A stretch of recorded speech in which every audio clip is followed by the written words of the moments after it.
Belinya di toko bintang. Mohon maaf, Ustadz asli dari IKN mau ucapkan salam. Ini asli dari IKN, Pak. Apa itu IKN? Lahir besar di IKN, ibu kota Nusantara, Penajam Pasir Utara. Dulu ibu kota, dulu kampung, sekarang ibu kota. Artinya level saya juga naik jadi kembali ibu kota. Pastinya panitia jemput tadi kan suruh datang sendiri. Beli kain di pasar malam, belinya di toko bintang. Ustadz dari IKN mau ucapkan salam, mohon dijawab dengan ikhlas dan lantang. Assalamualaikum warahmatullahi wabarakatuh.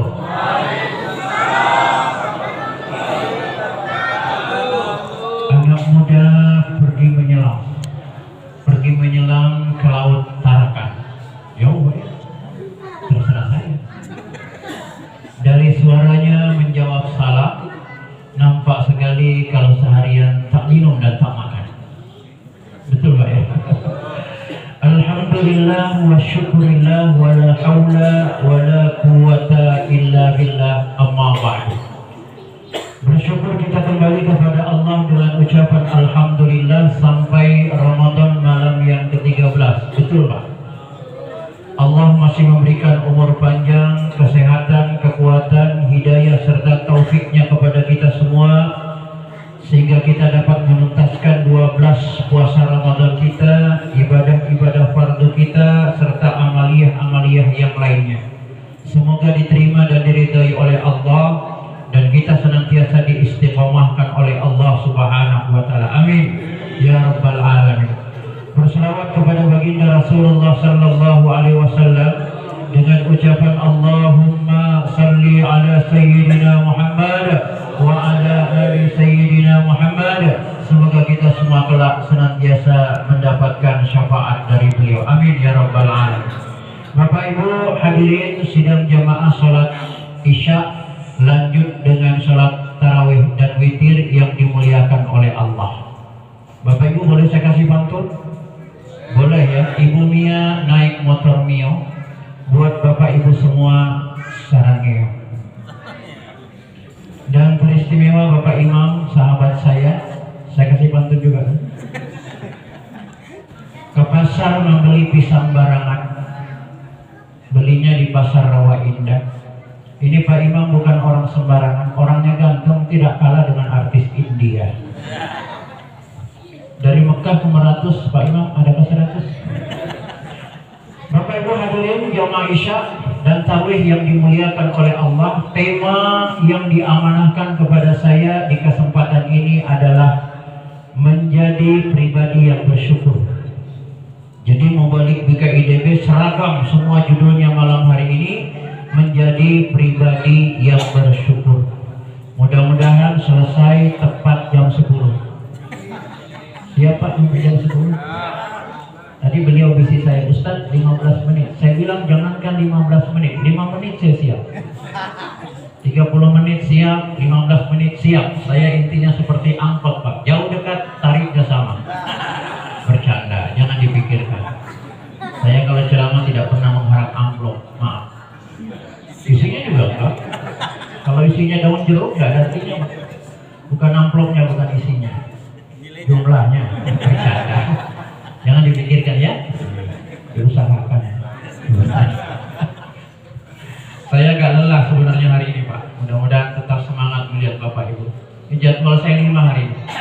Subuh di Nurul Iman, jam 9 pesantren Kilat. Kemudian habis zuhur mengisi di belakang Hok Darul Sakin. Pada asar menjelang maghrib buka bersama Indomie Kopama di Hotel Sintuk. Jadi makan sate ya Pak. Dari situ lanjut kemari. Alhamdulillah sempat di sana hujan tadi. Lumayan lelah, tapi saya bersyukur Ramadan ini berkah. Banyak jadwal, banyak ceramah, berarti saya banyak dapat amal.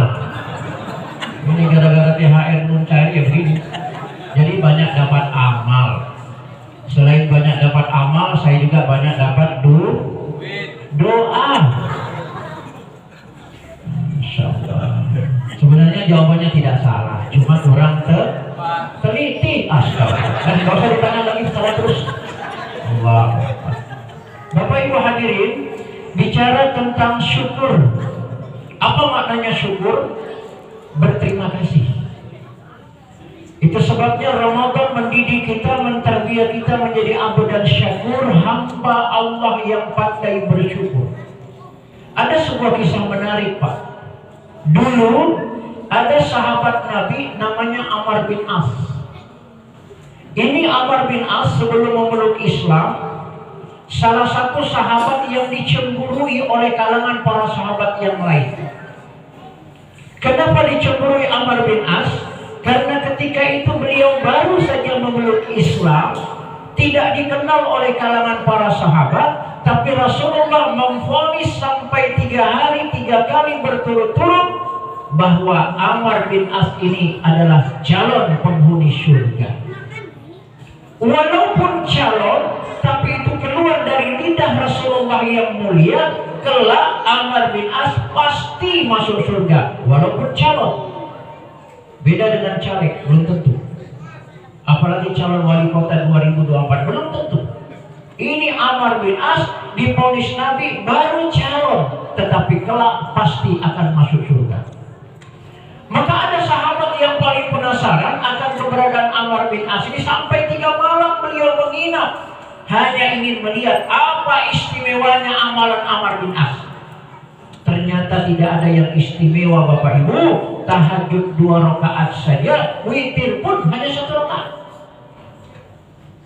3 malam berturut-turut. Wahai saudaraku, saya mengamati 3 malam menginap, tidak ada yang istimewa amalmu. Padahal Rasulullah 3 hari yang lalu memvonis Anda calon penghuni surga dan pasti masuk surga. Saya lihat 3 malam tidak ada yang istimewa. Atau mungkin amalanmu engkau sembunyikan sehingga saya tidak bisa melihatnya. Apa jawab Amr? Tidak, wahai saudaraku, apa yang kau lihat 3 malam itu yang saya lakukan, tidak lebih dan tidak kurang. Please, apa yang saya lihat 3 malam itulah yang saya lakukan. Tapi ketahuilah saudaraku, ada 3 amalan yang senantiasa saya jaga sejak saya masuk Islam sampai hari ini, semoga sampai saya menghadap Allah Subhanahu wa Ta'ala. Ada 3, Pak. Tolong lihat jari saya, Pak, ya, jangan batu aki saya, Pak. Ini hadiah dari Pak Said, mantan pimpinan Bangkal Timtara, termasuk jam. Ini jam hampir 2 juta, Pak, hadiah. Ini jas hadiah semua ini, Pak. Gayanya aja Pak Ustaz ini. Tapi hebatnya ini cincin Pak Imam, kalau saya pakai duduk di warung Padang tidak pernah bayar. Duduk di KFC tidak pernah bayar. Duduk di Pizza Hut tidak pernah bayar. Tapi duduk saya tidak makan. Duduk saya.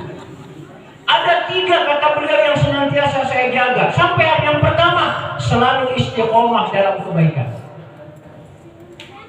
Tahajudnya 2 rakaat, witir 1 rakaat. Tapi kata beliau, sejak saya Islam sampai hari ini, semoga saya sampai dipanggil oleh Allah, ini tahajud tidak pernah saya tinggalkan. Itu sebabnya sabda Nabi yang maksudnya, Allah suka kepada amalan yang sedikit, tapi istiqomah daripada banyak hot tai chicken, panas-panas tai ayam. Ini masjid saya yakin Ramadan pertama ramai tidak? Penuh. Masjid saya juga. Begitu sudah Ramadan ke-10, shopnya maju. Apalagi kalau Ramadan tinggal 10 hari lagi. Dulu di kampung saya kalau Ramadan tinggal 10 hari, itu yang pukul beduk, itu yang azan, itu yang qomat, itu yang imam, itu juga yang makmum. Kemana? Ke pasar malam. Sepi. Apalagi kalau Ramadan tinggal 3 hari lagi. Cari di masjid tak ada, cari di rumah, cari di pasar tak ada. Ketemunya di depan kompor. Bikin buras atau Makassar, ya, kue lebaran. Hebatnya lagi ibu-ibu di kampung saya, Bu, kalau bikin kue lebaran yang mulus semua masuk toples buat tamu, yang gosong buat suami dan anak-anaknya. Kata suaminya, mama THR udah tak kasih semua loh, bonus sudah tak kasih semua. Kenapa kue yang mulus semua masuk toples, yang gosong buat saya? Kata istrinya, kan melayani tamu, menghormati tamu itu pahalanya tinggi. Ya tapi jangan juga yang gosong buat saya. Itu suaminya gigi palsu, Pak. Makan kue yang sudah gosong kan keras, Pak. Begitu digigit merem matanya. Kenapa? Pahit, coy. Betul, Pak? Bu, inilah jawaban bapak-bapak yang penuh penderitaannya begitu. Begitu sudah lebaran, tunggu tetangga tak datang. Kenapa? Tetangga juga menunggu dia. Akhirnya ujung-ujungnya yang habisi kue lebaran, yang bikin kue sendiri. Berat memang istiqomah. Istiqomah itu berat Pak. Tahu istiqomah? Istiqomah bukanlah istri 3 dikontrakin rumah. Dan bukan pula ikatan suami takut istri tidak di rumah. Istiqomah bermakna teguh pendirian konsisten terus menerus dalam melakukan kebaikan. Yang kedua, kata beliau, saya tidak pernah beranjak tidur sebelum ikhlas memaafkan kesalahan orang lain. Minta maaf biasa, tapi yang memaafkan itu yang luar biasa.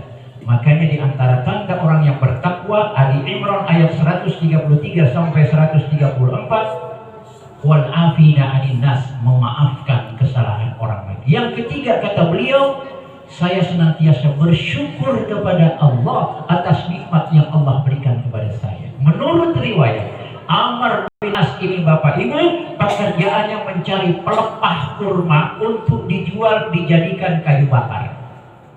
Nampak kasat mata orang miskin, penjual kayu bakar dari pelepah kurma. Kalau sini pelepah nipah lah, pelepah sawit. Andaikan Amr bin As hidup di Bautan Hakul Yakin, di atas pintu rumahnya tertulis keluarga miskin. Tapi hebatnya beliau Abu dan Syakur, hamba Allah yang pandai bersyukur. Walaupun kasat mata manusia memandang dia orang tak punya, tapi dia senantiasa merasa cukup. Maka itu sebabnya sabda Nabi Sallallahu Alaihi Wasallam dari Abu Hurairah radhiyallahu an, yang diriwayatkan oleh Imam Bukhari, Muslim, Imam At-Tirmidzi dan Ibnu Majah, orang kaya kata Nabi bukan orang yang banyak harta benda, tetapi orang kaya kata Nabi adalah orang yang senantiasa merasa cukup dalam hatinya. Itulah orang kaya.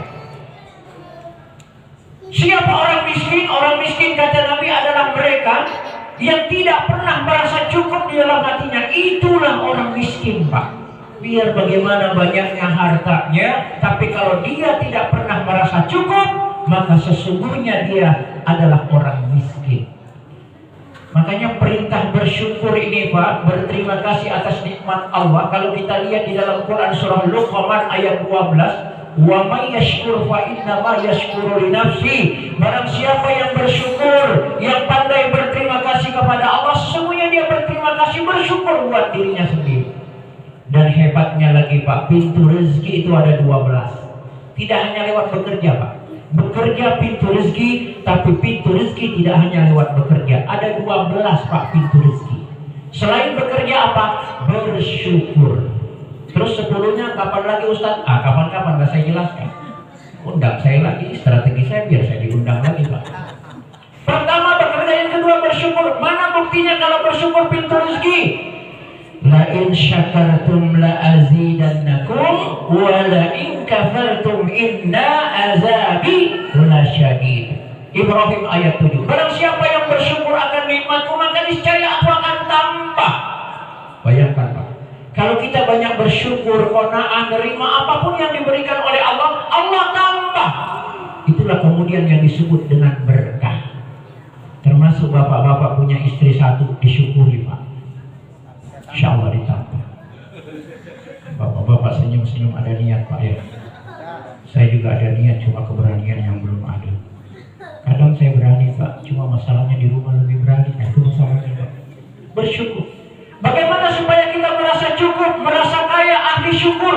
Resepnya kata Nabi gampang. Perkara dunia, perkara materi, perkara kebendaan, jangan pernah melihat ke atas, lihat ke bawah. Insya Allah kita menjadi ahli syukur. Bapak Ibu maaf, punya kendaraan tahun 80-an, udah tua. Apa yang terbesit di hati? Alhamdulillah, walaupun mobil saya keluaran 80-an, tetapi bisa bawa keluarga saya dalam jumlah banyak ketika silaturahmi, apalagi ketika lebaran. Tetangga saya cuma punya sepeda motor. Yang punya sepeda motor terbesit di hatinya, alhamdulillah, walaupun saya punya sepeda motor sedikit agak lebih cepat, bisa bawa 2 orang, bawa 3 orang semprit polisi saya. Tapi sedikit lebih cepat. Tetangga saya naik sepeda. Yang naik sepeda bilang alhamdulillah, walaupun tak punya mobil motor tapi punya sepeda sedikit agak ekstra, olahraga, pakai tenaga tak pakai mesin, tapi sedikit lebih cepat. Tetangga saya jalan kaki.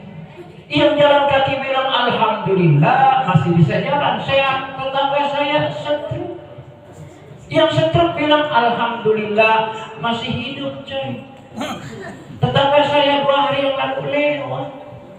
Jadi kalau perkara benda ke materi, lihat ke bawah, insya Allah kita akan menjadi abu dan syukur. Tapi kalau melihat ke atas urusan dunia, kebendaan materi, stres Pak. Tetangga beli kipas angin, kita yang muter-muter. Tetangga beli kulkas 2 pintu 3 jendela, kita yang kedinginan. Tetangga beli mobil baru, kita yang naik mobil ambulan setruk. Tetangga naik jabatan, kita yang naik tekanan. Tetangga naik gaji, kita yang naik tensi Pak. Stres Pak. Lihat ke bawah perkara dunia, insya Allah kita akan menjadi abu dan syukur. Tapi sebaliknya kalau perkara agama, perkara akhirat, lihat ke atas. Kalau Bapak ini sudah uzur, rajin sholat fardu di rumah Allah, rajin tarawih, kenapa saya muda tidak? Perkara agama, perkara kebaikan, lihat ke atas. Maka kita akan senantiasa menjadi hamba Allah yang pandai bersyukur. Ramadan datang 1 bulan penuh Bapak Ibu, mendidik kita, mentarbiah kita menjadi abu dan syukur, hamba Allah yang pandai bersyukur. Bagaimana tidak Bapak Ibu? Siang hari kita tidak makan, tidak minum, betul?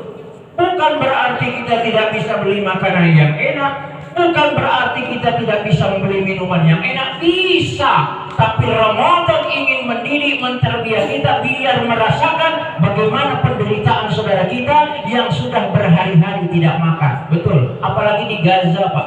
Bukan lagi sehari 2 hari, berminggu-minggu, kadang kotoran sendiri yang diminum Pak. Masya Allah. Dengan kita lapar dan haus bisa merasakan bagaimana penderitaan saudara kita yang lebih tidak beruntung di bawah kita. Maka itu sebabnya luar biasa ini Ramadan, dengan lapar dan haus kita bisa merasakan penderitaan saudara kita, bisa merasakan apa yang dirasakan oleh saudara kita yang jauh lebih tidak beruntung di bawah kita. Sehingga 1 bulan penuh Ramadan kita tinggalkan, insya Allah akan menjadi hamba Allah yang senantiasa pandai bersyukur, pandai berterima kasih atas segala nikmat yang Allah Subhanahu wa Ta'ala berikan. Semoga kita semua yang ada di kesempatan ini senantiasa dengan terbiah, dengan didikan Ramadan, selalu menjadi hamba Allah yang pandai bersyukur. Amin ya rabbal alamin. Pak, selamat ke Kota Medan. Ke Kota Medan mencari sampul. Selamat menuntaskan ibadah Ramadan. Semoga Ramadan mampu mendidik kita menjadi hamba Allah yang pandai bersyukur. Amin.